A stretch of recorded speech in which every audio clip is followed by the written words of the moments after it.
If you like our video, click the subscribe button to subscribe to our channel and get easy access to new content. To see our full suite of ad-free video courses and training materials, visit us at teachucomp.com.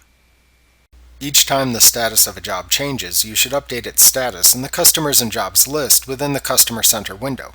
For example, if you began work on a job that was previously labeled pending, you should update the information for the job to reflect the fact that you have started work on it.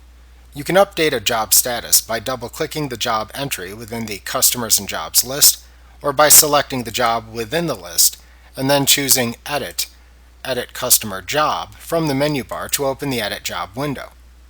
Within this window, select the Job Info tab and then use the Job Status drop-down to change the job status.